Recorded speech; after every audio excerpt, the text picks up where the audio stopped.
The Coolidge Corner Theater in Brookline, Massachusetts is currently New England's most successful independent nonprofit cinema, but it wasn't always that way. The history of the theater is full of near demolitions and rescues, a story almost as dramatic as the films it exhibits.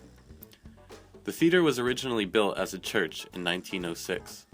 After 17 years of debate, the Brookline community opted to convert the building to a movie theater in 1933. From its beginning, the theater focused its aims on bettering and giving back to the community. During the rise of malls and multiplexes during the 70s, the Coolidge began to struggle. In 1977, Justin Fried took over and transformed it into an art house theater featuring foreign movies, classic revivals, and independent films.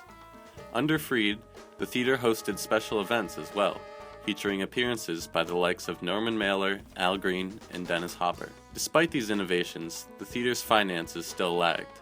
In 1988, Fried sold the theater to a developer who planned to either demolish the building or convert it into retail and office space.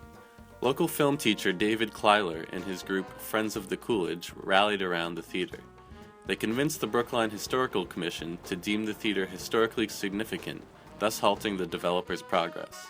The group would later be renamed the Coolidge Corner Theater Foundation.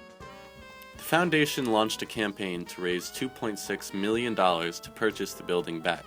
As the deadline neared, local residents turned out to make a wall around the building. When the group failed to meet its fundraising goals, local realtor and Brookline resident Harold Brown stepped in to purchase the theater and lease it to the Coolidge Foundation for 99 years. The theater was once again open for business. However, it still struggled financially. Sasha Berman, Marianne Lampke, and Connie White stepped in to stabilize finances and re-establish relationships with distributors, once again saving the theater. White and Lampke remain on staff to this day.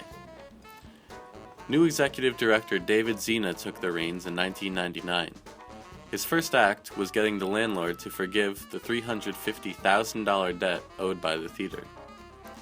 That gone, Zena made extensive renovations to the theater, including 2 new screening rooms to host premieres of smaller independent films. Under him, the theater began to add its specialized series and screenings, targeting all members of the community, from children to the elderly. Many of these programs are still in existence and thriving today. Zena relinquished his post to Denise Castle in 2009, who left in October of 2013. Under current executive director Catherine Tallman, the theater has mostly left behind its financial woes and expanded its community reach and program diversity. The Coolidge Corner Theater is currently in its 80th year of operation and looks forward to many more years of entertaining, thrilling, educating, and giving back to the Boston community.